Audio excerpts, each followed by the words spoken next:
सरकारच्या कापूस खरेदीच्या चुकीच्या धोरणामुळे हा सगळा संघर्ष शेतकऱ्यांचा वाढलेला आहे। 1.5 महिना कोरोनामुळे सेंटर्स बंद होती आणि अशा सगळ्या परिस्थितीमध्ये 15 जून पूर्वी सगळा कापूस घेतला पाहिजे। आम्ही शासनाला विनंती केली, सगळे पंचनामे करावे, कोणाकडे किती कापूस आहे तो।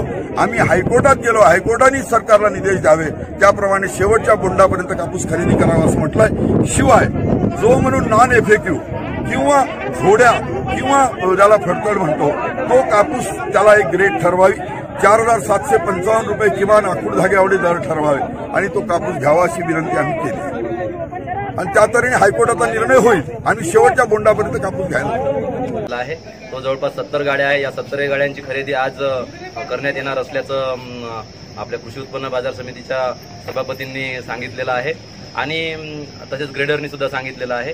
आणि उर्वरित जे शेतकरी आहे त्यांच्यासाठी उद्याला कलेक्टर साहेबांकडे मीटिंग होणार आहे। त्या मीटिंगमध्ये जो निर्णय होईल तर तो निर्णय आपल्या सर्व शेतकऱ्यांना मान्य करावा लागणार आहे। आणि माझी कृषी उत्पन्न बाजार समितीला सुद्धा विनंती आहे की तुम्ही ज्या याद्या बनवणार आहे त्या याद्या एकदम फेअर करा, कारण तुमचा आकडा एकदम फुगीर दिसत आहे आणि तेवढे शेतकरी असेल असं आम्हाला तरी वाटत नाही। तर ज्या शेतकऱ्यांनी 2-2दा 3-3दा नावं नोंदवलेले आहे किंवा काही शेतकऱ्यांचा कापूस नसताना सुद्धा त्यांनी इतर आपल्या सोबतच्या एखाद्या शेतकऱ्यांना देण्याकरिता जे नावं नोंदवून ठेवलेले आहे त्या नावांची सुद्धा चौकशी झाली पाहिजे आणि गरीबातल्या गरीब सर्व शेतकऱ्यांची लवकरात लवकर कापसाची खरेदी झाली पाहिजे। सोमवारपासून जवळपास 200 गाड्या प्रतिदिवस याप्रमाणे खरेदी करावी अशी कलेक्टर साहेबांना आम्ही विनंती करतो। बाजार समिती कोरपाना अंतर्गत सीसीआय कॉटन कॉर्पोरेशनच्या 4 ठिकाणी कापूस खरेदीचा निर्णय शासनाने घेतला आणि जवळजवळ 15,000 लोकांची चंद्रपूर जिल्ह्यातील कोरपाना आणि राजुरा या 2 सेंटरमध्ये खरेदीसाठी लोकांनी नोंदणी केली।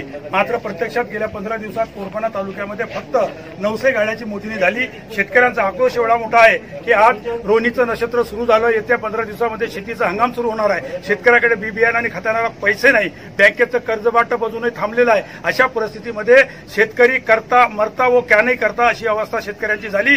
पीक कापसाचं उत्पादन विकल्याशिवाय शेतकऱ्याच्या घरी खत आणि बी बियाणे येणार नाही। म्हणून आज या ठिकाणी कोरपाना तालुक्याच्या सोनोर्ली या गावी संपूर्ण शेतकऱ्यांनी एक चक्काजाम आदिलाबाद चंद्रपूर रोडवर केला आणि आमचा कापूस खरेदी करावा अशी मागणी केली। माननीय जिल्हाधिकारी साहेबांनी याबद्दलचं सांगितलं की आम्ही संपूर्ण ज्या शेतकऱ्याकडे माल स्टॉक आहे तो 15 जूनपर्यंत खरेदी केला जाईल आणि कुठल्याही शेतकऱ्याचा माल विक्रीपासून रोखला जाणार नाही आणि त्यासाठी त्यांनी चौकशी केली। आमची मागणी अशी आहे का गेल्या 15,000ची टोकन नोंदणी झाली, परंतु 900 गाड्या तोलाई 15 दिवसामध्ये झाली नाही आणि 15 दिवसात हंगाम येत आहे। आपण या ठिकाणी टोकन पद्धती कायमस्वरूपी बंद करावी, कापूस खरेदी खुली करावी। कलेक्टर साहेबांनी ज्या पद्धतीनं सहाय्यक निबंधक आणि सहकारी संस्था यांच्या मार्फतीनं गावोगावी जो सर्व्हे केला त्यामध्ये 50% लोकांकडे कापूस असल्याचं सिद्ध झालं आणि 50% ज्या नोंदणी झाल्या त्याचे 50%च लोकांकडे कापूस आहे। म्हणून आपण कापूस खुला करावा।